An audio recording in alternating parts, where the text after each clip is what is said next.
2025년 10월 28일 월요일 아침 9시. 저는 CNN 본사 5층 국제부 제 책상에서 커피를 마시고 있었습니다. 평범한 월요일 아침이었습니다.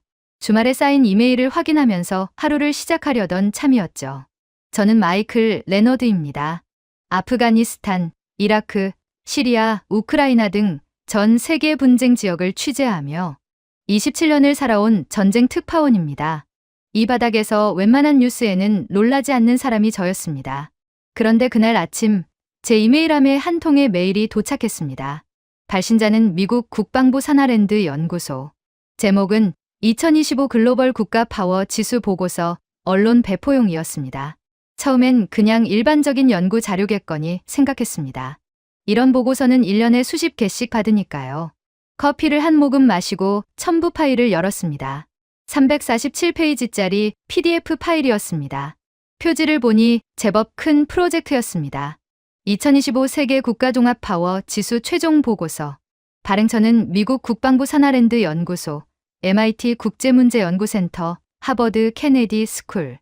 연구기간은 2021년 3월부터 2025년 10월까지 4년 7개월. 참여 연구진 312명. 조사 대상은 전 세계 193개국. 꽤 큰 프로젝트네. 저는 중얼거리며 3페이지를 넘겼습니다. 그리고 그 순간 제 손이 멈췄습니다. 커피잔이 책상 위로 쏟아졌습니다. 하지만 저는 그것조차 신경 쓸 수 없었습니다. 화면에 나타난 숫자들 때문이었습니다. 2025 글로벌 국가 종합 파워 순위.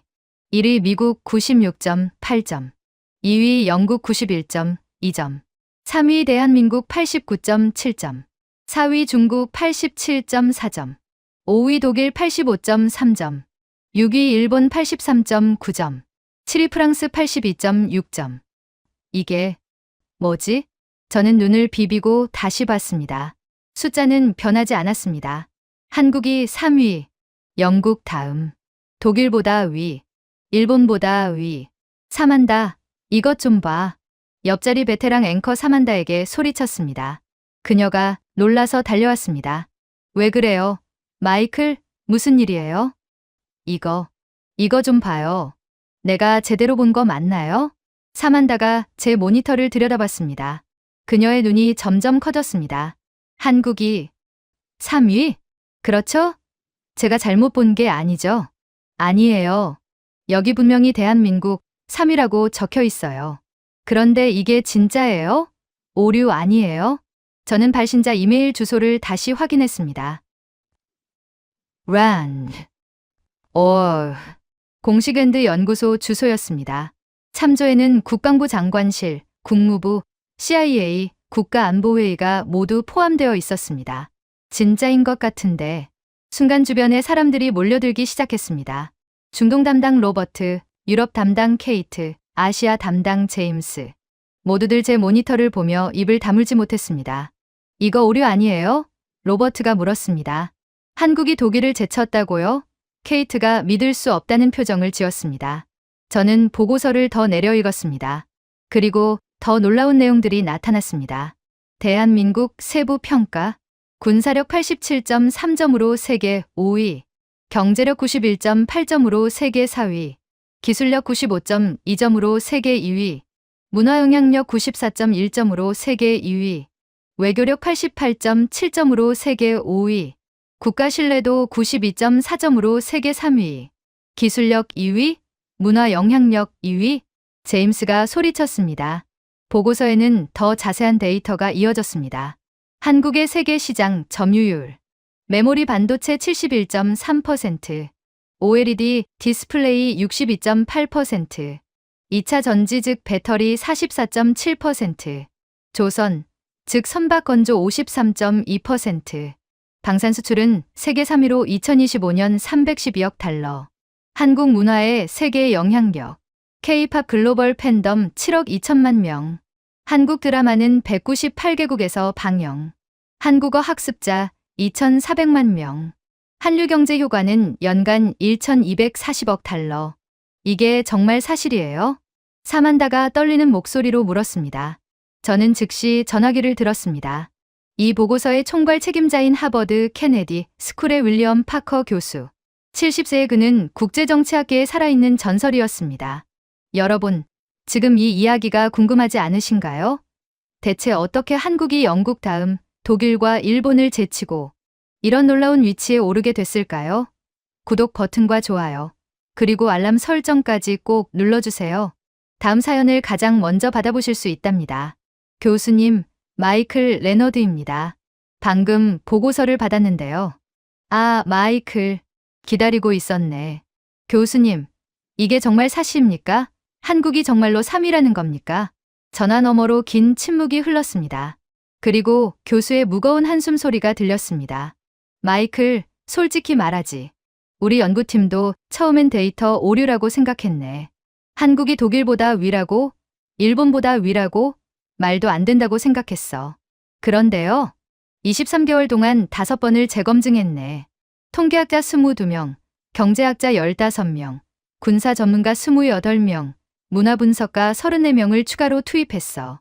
각국 대사관 관계자들, 국제기구 전문가들, 글로벌 기업 최고 경영자 1,247명을 직접 인터뷰했지. 결과는 매번 똑같았어. 한국은 정말로 세계 3위였네. 저는 믿을 수 없었습니다. 교수님, 어떻게 그게 가능합니까? 자네, 1960년 한국의 1인당 국내 총생산이 얼마였는지 아나? 79달러였어. 아프리카 최빈국보다 가난했지. 그런데 65년 만에 43,200달러가 됐어. 545배 성장이야. 영국이 산업혁명으로 부강해지는데 150년 걸렸네. 미국이 초강대국이 되는데 100년 걸렸고, 한국은 70년도 안 걸렸어. 이건 인류 역사상 전례가 없는 일이야. 하지만 독일도 일본도 전쟁 후에 빠르게 성장했지 않습니까? 자네, 핵심을 놓치고 있어. 독일과 일본은 원래 선진국이었네. 전쟁으로 파괴됐다가 다시 일어선 거지. 하지만 한국은 달라. 한국은 애초에 아무것도 없었어. 산업 기반이 전혀 없었다고. 문자 그대로 제로에서 시작한 거야. 교수가 말을 이었습니다. 지난 9월에 내가 직접 한국에 갔었네. 2주간 머물면서 내 눈으로 확인했어. 마이클, 한국은 우리가 생각하는 그 나라가 아니야. 완전히 다른 나라가 되어 있었어. 자네도 직접 가서 봐. 안 그러면 절대 믿지 못할 걸세.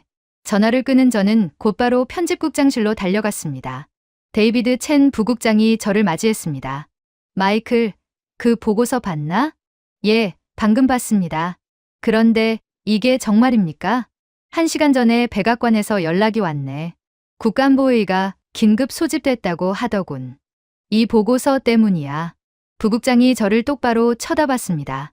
마이클, 자네가 이 건을 맡게. 오늘 밤 한국행 비행기를 예약해. 특별 취재팀 8명을 붙여주지. 3주간 집중 취재하고 오게. CNN이 세계 최초로 이 사실을 제대로 보도할 거야. 36시간 후 저는 인천공항에 도착했습니다. 공항에서부터 뭔가 달랐습니다. 2019년 마지막으로 왔을 때와는 완전히 다른 광경이었습니다.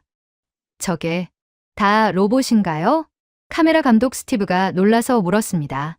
공항 곳곳에 사람 크기의 로봇들이 짐을 나르고 여러 언어로 안내를 하고 청소를 하고 있었습니다.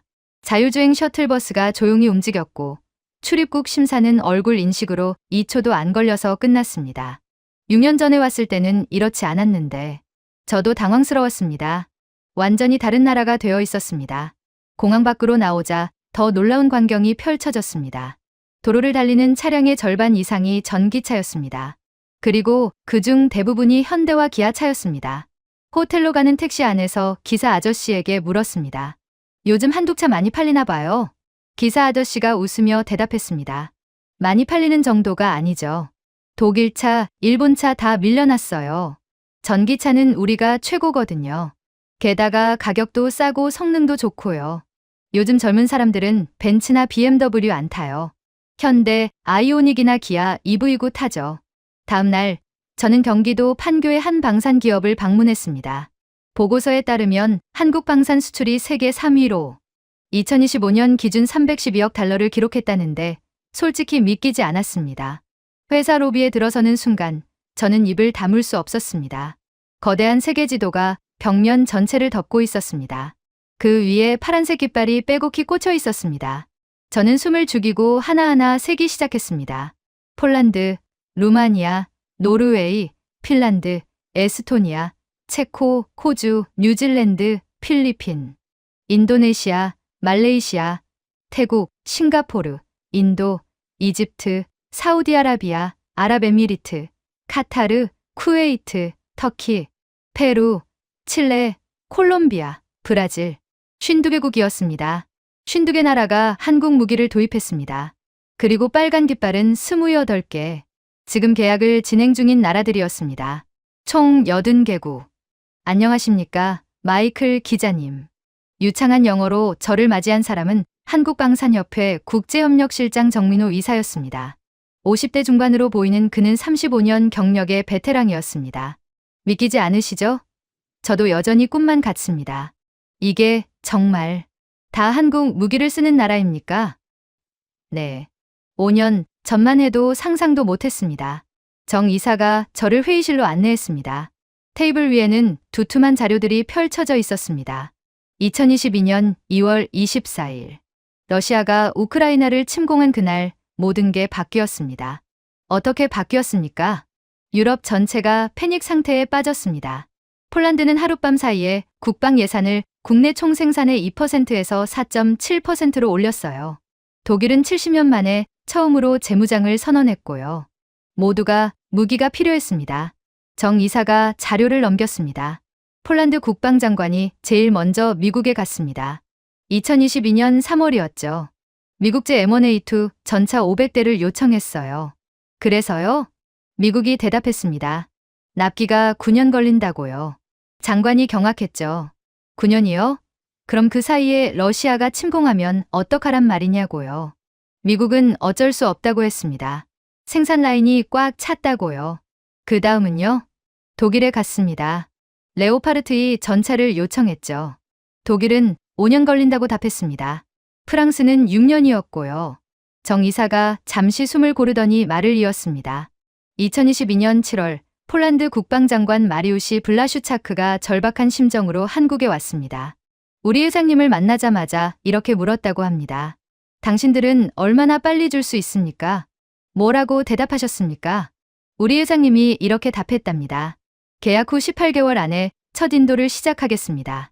24개월 안에 100대를 드릴 수 있습니다. 정 이사의 눈이 촉촉해졌습니다.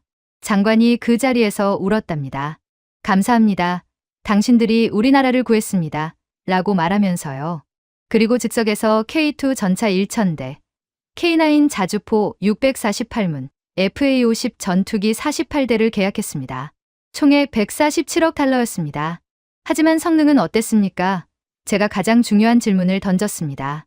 아무리 빨라도 성능이 나쁘면 소용없지 않습니까? 정 이사가 미소를 지었습니다. 좋은 질문입니다. 폴란드도 똑같이 물었거든요. 그래서 우리가 제안했습니다. 실전 비교 시험을 해보시죠. K2 대 레오파르트 2 대 M1A2 셋을 동시에 테스트해 보십시오. 그래서요. 지난해 2024년 10월 15일 폴란드 국방부 시험장에서 나토, 즉 국대서양조약기구 회원국 27개국 대표단이 참관한 가운데 비교 시험이 열렸습니다. 정 이사가 태블릿을 꺼내 영상을 틀었습니다. 거대한 들판에 세 대의 전차가 나란히 서 있었습니다. K2, 레오파르트 2, M1A2. 시험 항목은 세 가지였습니다. 첫째, 멈춰 선 상태에서 사격 정확도. 둘째, 달리면서 사격 정확도. 셋째, 험한 길 주행 능력. 영상이 시작됐습니다. 세 전차가 동시에 2.5km 떨어진 표적을 향해 발사했습니다. K2는 정확히 표적 중앙을 맞췄습니다. 레오파르트 2는 표적에서 1.2m 벗어났습니다. M1A2는 0.8m 벗어났습니다. 이제 달리면서 쏘는 겁니다. 세 전차가 시속 40km로 달리면서 사격했습니다. K2만 표적을 명중시켰습니다. 나머지 둘은 빗나갔습니다. 그리고 험한 길 주행입니다. 가파른 언덕, 깊은 진흙탕, 큰 바위가 널린 험로를 통과하는 영상이었습니다. K2는 거침없이 통과했습니다. 레오파르트 2는 중간에 멈췄습니다. M1A2는 진흙탕에서 한참을 헤맸습니다. 결과는 어땠습니까? 정 이사가 자료를 보여줬습니다. 종합평가 결과는 K2가 96.7점, M1A2가 89.2점, 레오파르트 2가 87.8점이었습니다. 나토 사령관이 시험 직후 이렇게 말했답니다. 한국이 이 정도일 줄 몰랐다. 우리가 한국을 과소평가했다고요. 독일 대표단은 아무 말도 못하고 그냥 돌아갔답니다. 저는 할 말을 잃었습니다. 그 후 어떻게 됐습니까? 폭주했습니다. 루마니아가 54대, 노르웨이가 72대, 에스토니아가 36대, 체코가 77대를 주문했어요. 호주는 K9 자주포 129문을 샀고요. 사우디아라비아와 아랍에미리트는 천국 마이너스 이 방공 미사일을 총 112억 달러어치 구매했습니다. 다음 날 저는 충남 연구소에서 K2 전차의 실제 시험 주행을 볼 수 있었습니다. 55톤짜리 거대한 철덩어리가 제 눈앞에서 움직이기 시작했습니다. 엔진 소리가 굉음을 냈습니다. 그리고 순식간에 가속했습니다. 시속 72km. 그 상태에서 포탑이 돌아가더니 2.7km 떨어진 표적을 향해 발사했습니다. 굉음과 함께 포탄이 날아갔습니다. 명중했습니다. 관측소에서 환호성이 터졌습니다. 정확히 표적 중앙을 맞췄습니다. 세상에, 스티브가 카메라를 내리며 중얼거렸습니다.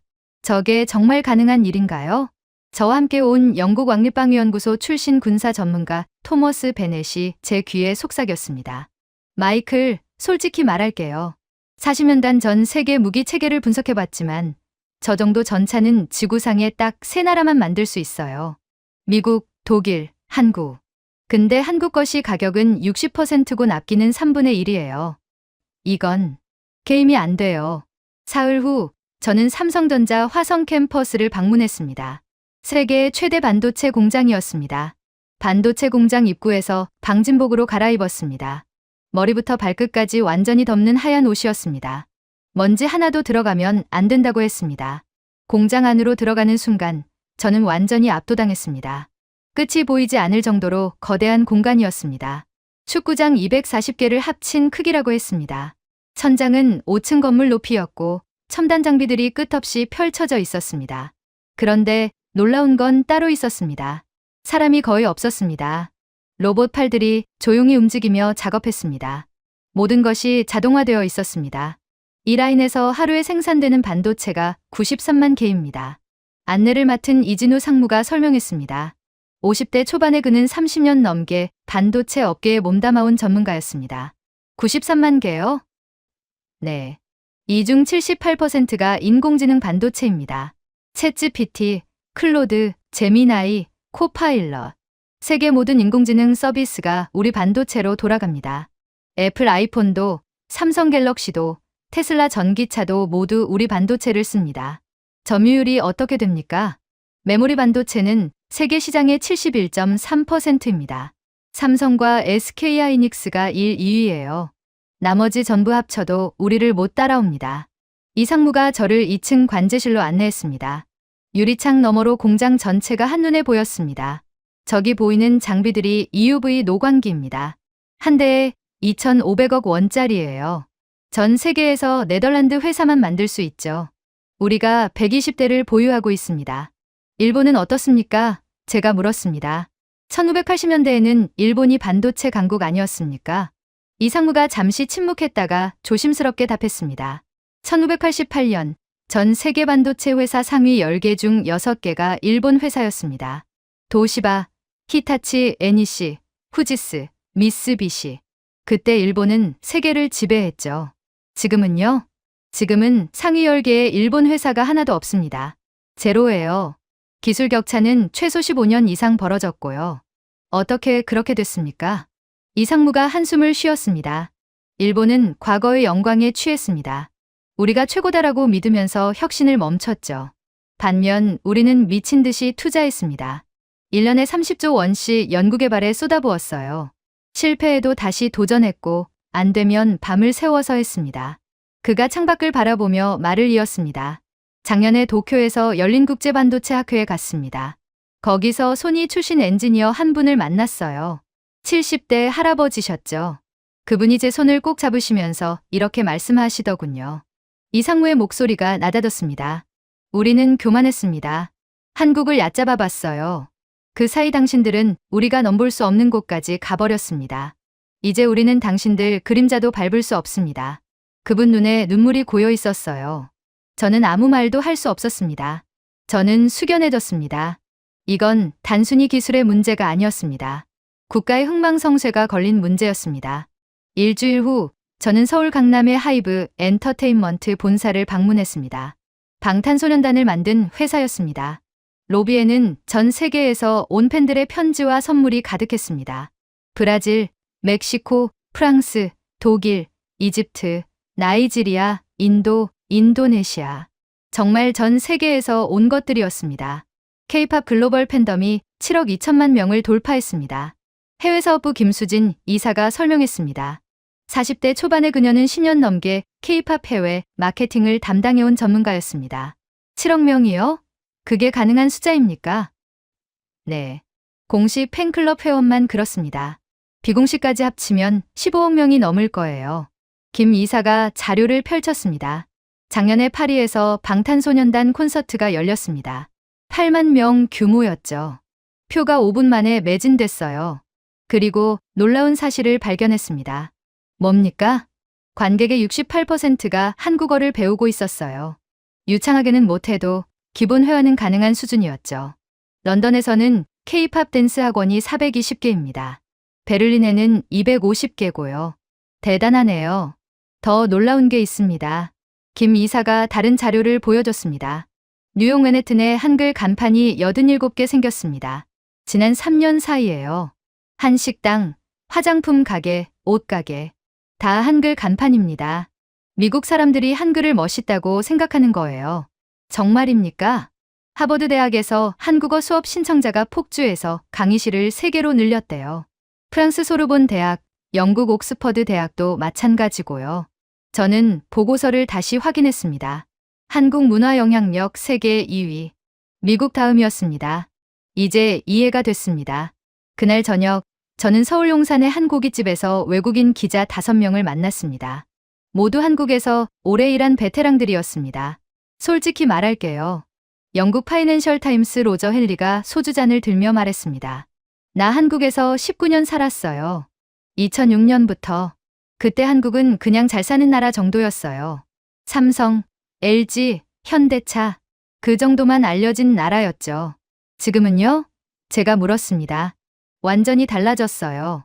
지난 5년은 진짜 미쳤어요. 매일매일 놀라운 뉴스가 나와요. 어제는 한국이 체코 원전 수주했고, 그저께는 한국 드라마가 에미상 받았고, 그전에는 한국 배터리 회사가 GM이랑 300억 달러 계약했고, 끝이 없어요. 일본 니온데이자이 사토 다케시가 씁쓸하게 고개를 끄덕였습니다. 일본은 한국한테 완전히 졌어요. 1인당 국내 총생산도 역전됐고, 기술도 밀렸고, 문화는 비교도 안 돼요. 도쿄의 한국 화장품 가게가 1,200개예요. 일본 여자들이 한국 화장품만 써요. 일본 남자들은 한국 드라마 보면서 한국어 배워요. 이게 현실이에요. 어떻게 그렇게 됐다고 생각하십니까? 사토가 잠시 침묵했다가 답했습니다. 일본은 멈췄어요. 1990년대 버블 붕괴 이후 30년간 멈춰 있었어요. 변화를 거부했고 혁신을 두려워했어요. 반면 한국은 미친 듯이 달렸어요. 1997년 외환위기 때 망할 뻔했지만 오히려 그게 전환점이 됐어요. 완전히 바뀌었거든요. 독일 프랑크푸르터 알게마인의 기자 한스 밀러가 쓴웃음을 지었습니다. 독일도 마찬가지예요. 우리 자동차 산업이 무너지고 있어요. 폭스바겐, BMW, 메르세데스. 다 힘들어요. 한국 전기차한테 완전히 밀렸거든요. 베를린 거리에 현대 아이오닉, 기아 EV6, EV9이 넘쳐나요. 젊은 애들은 독일차 안 타요. 한국 차가 더 멋있고 더 싸고 성능도 좋대요. 프랑스 르몽드 기자 피에르 뒤봉이 덧붙였습니다. 프랑스는 원전에서 졌어요. 60년간 지켜온 자존심이 무너졌죠.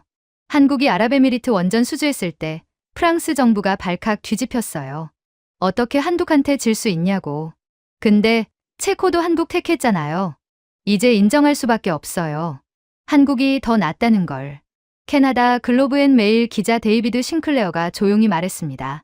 여러분, 핵심은 이거예요. 한국은 추격자에서 선도자가 됐어요. 이제 다른 나라들이 한국을 따라가는 거예요.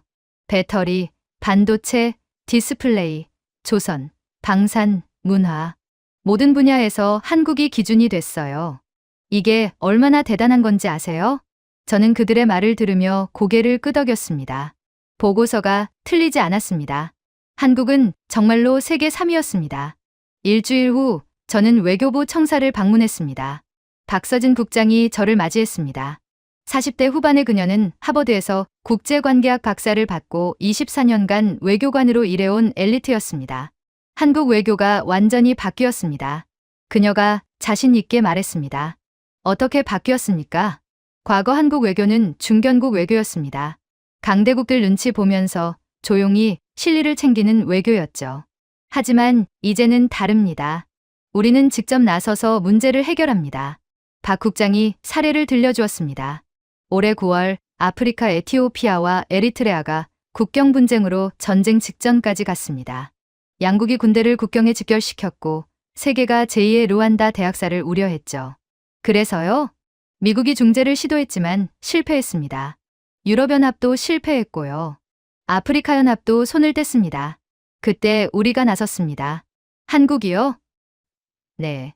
우리 외교부 아프리카 특사 3명이 양국을 27번 왕복했습니다. 에티오피아 총리를 11번 만나고 에리트레아 대통령을 9번 만났습니다. 밤을 새워 설득했고 양측의 체면을 살려주면서 타협점을 찾았습니다. 결과는 어땠습니까? 10월 3일 두 나라가 휴전협정에 서명했습니다. 세계가 놀랐죠. 어떻게 한국이 해냈냐고요. 왜 한국이 성공할 수 있었습니까? 박 국장의 눈빛이 깊어졌습니다. 우리는 전쟁을 겪었습니다. 1950년 6월 25일. 우리도 전쟁을 했어요. 300만 명이 죽거나 다쳤고 1천만 명이 가족과 헤어졌습니다. 남과 북이 갈라졌죠. 그 아픔을 아니까 우리는 어떤 전쟁도 막고 싶은 겁니다. 그녀가 말을 이었습니다. 그리고 우리는 이념보다 실용을 추구합니다. 어느 한쪽 편을 들지 않아요. 평화를 만드는 게 목표입니다. 그래서 양쪽 다 우리를 신뢰합니다. 그게 한국 외교의 힘입니다. 3주간의 취재가 끝나갈 무렵 저는 경기도 수원의 한 경로당을 방문했습니다. 거기서 78세 할머니 한 분을 만났습니다. 기자님, 우리 이야기 좀 들어보실래요? 이순자 할머니는 1947년생이었습니다. 한국전쟁이 일어나기 3년 전에 태어나 전쟁과 가난, 산업화와 민주화를 모두 겪은 세대였습니다. 나 어릴 때는 밥이 없었어요. 보리밥에 풀뿌리 섞어 먹었어요. 그것도 하루에 2끼만요. 아침은 거르고요. 할머니의 손은 나무 껍질처럼 거칠었습니다. 70년 노동의 흔적이었습니다. 학교도 제대로 못 갔어요. 초등학교 4학년까지만 다녔어요. 그 후로는 집안일 도와야 했거든요. 13살 때부터 방직 공장에서 일했어요. 하루 14시간씩요. 힘드셨겠습니다. 힘들었죠. 손이 부르트고 허리가 아파도 쉴 수 없었어요. 쉬면 돈을 못 버니까요. 그렇게 8년을 일했어요. 그러다 21살에 결혼했어요. 남편도 공장 노동자였어요. 할머니가 잠시 먼 산을 바라봤습니다. 애를 낳고 키우면서도 일했어요. 아이 셋을 낳았는데 다 일하면서 키웠어요. 한 번도 쉬지 못했어요. 외국 여행? 평생 꿈도 못 꿨죠. 좋은 옷? 한 번도 안 사 입었어요. 맛있는 거? 명절에나 먹었죠. 정말 힘드셨겠습니다. 할머니가 제 손을 꼭 잡았습니다. 그 손은 차가웠지만 따뜻했습니다. 근데요, 기자님. 나는 행복했어요. 예. 할머니의 눈에 눈물이 고였습니다. 우리나라가 잘 되는 걸 봤거든요. 내가 젊을 때는 우리나라가 가난했어요. 세계에서 제일 가난한 나라 중 하나였어요. 다들 우리를 무시했어요. 거지 나라라고 했어요. 할머니가 눈물을 닦았습니다. 근데 지금은요? 우리 손주가 대학 가고 외국 여행 가고 좋은 회사 다니고 외국 사람들이 우리나라를 부러워해요. 한글을 배우고 K-팝을 듣고 한국 드라마를 봐요. 이게 나한테는 큰 행복이에요. 할머니, 나는 비록 가난하게 살았지만 우리나라한테 빚진 게 없어요. 내가 평생 일해서 세금 냈고 우리 아들, 딸 키워서 이 나라 일꾼으로 만들었거든요. 그게 나한테는 자랑이에요. 할머니가 제 손을 더 세게 잡았습니다. 기자님, 부탁이에요. 세계 사람들한테 말해주세요. 한국이 이렇게 된 건 기적이 아니라고. 우리 할아버지, 할머니들이 피땀 흘려서 만든 거라고. 평생 고생해서 이 나라를 일으켜 세운 거라고. 그거 꼭 말해주세요. 저는 더 이상 말을 할 수 없었습니다. 가슴이 뜨거워서 숨이 막혔습니다. 이것이 한국이었습니다. 이것이 한국을 세계 3위로 만든 힘이었습니다. 그날 밤 저는 남산타워에 올랐습니다. 밤 11시 서울 야경이 펼쳐졌습니다. 한강을 따라 끝없이 이어지는 불빛들. 저 불빛 하나하나가 누군가의 꿈이고 누군가의 노력이고 이순자 할머니 같은 분들의 희생이었습니다. CNN으로 돌아온 저는 특별 다큐멘터리를 제작했습니다. 152분짜리 대작이었습니다. 제목은 대한민국 불가능을 가능으로 만든 사람들이었습니다. 2025년 11월 15일 저녁 8시 전 세계 동시 방송됐습니다. 시청자는 4억 2천만 명. CNN 창사 이래 최고 기록이었습니다. 방송 다음 날 오전 9시 백악관 국가안보보좌관실에서 전화가 왔습니다. 마이클 기자님, 대통령께서 어제 밤 방송을 보셨습니다. 예. 오늘 아침 7시 대통령께서 국가안보회의를 긴급 소집하셨습니다. 국무장관, 국방장관, CIA 국장이 모두 참석했습니다. 무슨 일입니까? 대통령께서 이렇게 말씀하셨습니다. 국가안보보좌관이 메모를 읽었습니다. 한국은 더 이상 우리가 보호하는 작은 나라가 아니다.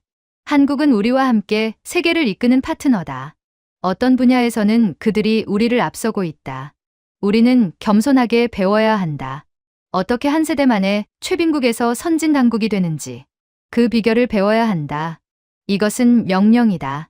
같은 날 영국 총리, 독일 총리, 프랑스 대통령, 일본 총리가 유사한 성명을 발표했습니다. 전 세계가 한국을 다시 보기 시작했습니다. 일주일 후인 11월 17일, 저는 다시 서울을 찾았습니다. 이번엔 서울대학교 특강 때문이었습니다. 강연장에는 900명이 넘는 학생들이 모였습니다. 복도까지 가득 찼습니다. 저는 그들에게 솔직하게 말했습니다. 여러분, 한 달 전 처음 한국에 왔을 때 저는 의심했습니다. 한국이 세계 3위, 영국 다음, 독일과 일본을 제쳐왔다고? 말도 안 된다고 생각했죠. 학생들이 웃었습니다. 하지만 지금은 압니다. 여러분의 할머니, 할아버지는 인류 역사상 가장 놀라운 기적을 만든 사람들입니다. 1953년 아무것도 없었습니다. 폐업뿐이었죠. 1인당 국내 총생산 67달러. 세계 최빈국이었습니다. 학생들이 숙연해졌습니다. 하지만 포기하지 않았습니다. 하루 14시간씩 일했습니다. 밤을 새워 공부했습니다. 실패해도 다시 일어섰습니다. 72년이 지난 지금 여러분의 나라는 1인당 국내 총생산 43,200달러, 세계 10위 경제 대국, 글로벌 파워 3위입니다. 영국 다음입니다. 독일, 일본, 프랑스를 제쳤습니다. 박수가 터져나왔습니다. 이건 기적이 아닙니다. 땀과 눈물, 희생과 헌신의 결과입니다. 여러분의 할머니, 할아버지가 만든 나라입니다. 그분들께 감사하세요. 그리고 그 유산을 잘 지켜나가세요. 한 학생이 손을 들었습니다. 교수님, 우리가 앞으로 더 발전하려면 뭘 해야 할까요? 저는 잠시 생각했다가 답했습니다. 첫째, 겸손하세요. 여러분은 이미 많은 것을 잃었지만 아직 갈 길이 멉니다. 둘째, 계속 배우세요. 세상은 빠르게 변합니다. 셋째, 세계와 나누세요. 진정한 강대국은 혼자 잘 사는 게 아니라 다른 나라도 함께 발전하도록 돕는 나라입니다. 그날 밤 저는 한강변을 걸었습니다. 물에 비친 서울의 불빛을 보며 생각했습니다. 이 나라는 앞으로 어디까지 갈까? 10년 후에는? 20년 후에는? 확신할 수 있는 건 하나였습니다. 이들은 멈추지 않을 것입니다. 계속 달릴 것입니다. 이순자 할머니 같은 분들이 피땀으로 만든 이 나라를 다음 세대가 더 위대하게 만들어갈 것입니다. 그게 한국이니까. 여러분, 이것이 바로 2025년 대한민국의 진짜 모습입니다. CNN이 전 세계에 긴급 속보로 전한 한국의 충격적 위치. 폐허에서 세계 3위로 영국 다음으로 독일과 일본과 프랑스를 제치고 당당히 올라선 대한민국. 72년 만에 이룬 기적. 이순자 할머니 같은 분들이 평생을 바쳐 만든 나라. 이 감동적인 이야기가 마음에 드셨다면 구독과 좋아요, 알림 설정 꼭 부탁드립니다. 다음에는 더 놀라운 한국의 이야기로 찾아뵙겠습니다. 그리고 여러분, 항상 건강이 우선입니다. 특히 어르신분들, 허리 건강 정말 중요하시죠? 오래 앉아 계시면 허리가 아프시고 일하시다가도 허리 때문에 고생하시는 분들 많으실 겁니다. 크로스 메디컬 1등급 허리 보호대, 정말 많은 어르신분들이 사용하시고 효과 보고 계십니다. 자세한 정보는 아래 설명란에 링크 달아놨으니 꼭 확인해 보세요. 여러분 모두 건강하시고 다음에 더 좋은 이야기로 찾아뵙겠습니다. 감사합니다.